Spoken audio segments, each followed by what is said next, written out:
आऊज़ु बिल्लाहि मिनश्शैतानिर्रजीम बिस्मिल्लाहिर्रहमानिर्रहीम।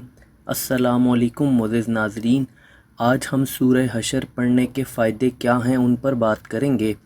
बहुत से लोग इस बात से अनजान रहते हैं कि कुरान की कौन सी सूरा किस मकसद के लिए पढ़ी जाए। वैसे तो पूरा कुरान ही शिफा है, मगर सूरतों को उनके ख़ास मकासद के लिए ही पढ़ना बेहतर है, ताकि जिस मकसद के लिए भी आप सूरा पढ़ रहे हैं वो जल्द अज जल्द पूरा हो जाए। नाज़रीन, हर सूरा को पढ़ने के कुछ ख़ास मकासद हैं। जैसे अल्लाह ने इस दुनिया में हर इंसान और चीज़ को किसी मकसद के लिए बनाया है, वैसे ही कुरान की हर सूरा के पीछे एक बैकग्राउंड है जिसको आप मखसूस मकासद के लिए ही पढ़ सकते हैं।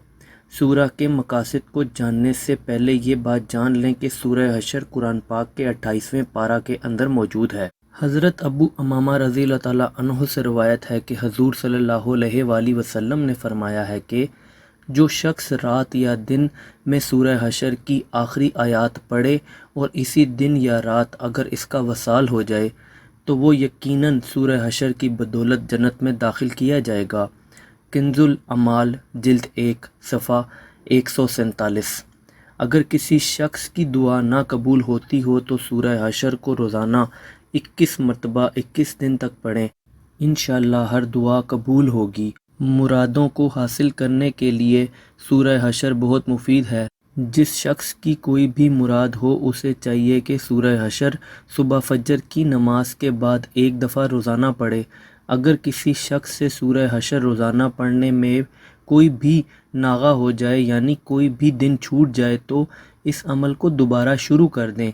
जब भी रोज़ाना इस अमल को करें तो आखिर में गिड़गिड़ा कर अल्लाह के हजूर दुआ मांगें। इंशाअल्लाह मुराद पूरी होगी, और अमल तब तक जारी रखें जब तक आपकी मुराद हासिल नहीं हो जाती। अगर किसी शख्स का रिस्क बंद हो, नौकरी ना मिलती हो, कारोबार ना चलता हो, तो रोज़ाना सूरह हशर की तिलावत सुबह फजर या फिर इशा की नमाज के बाद लाजमी करें। अव्वल व आखिर दरूद इब्राहिमी का विर्द करें और अल्लाह के हजूर हाथ उठाकर दुआ करें।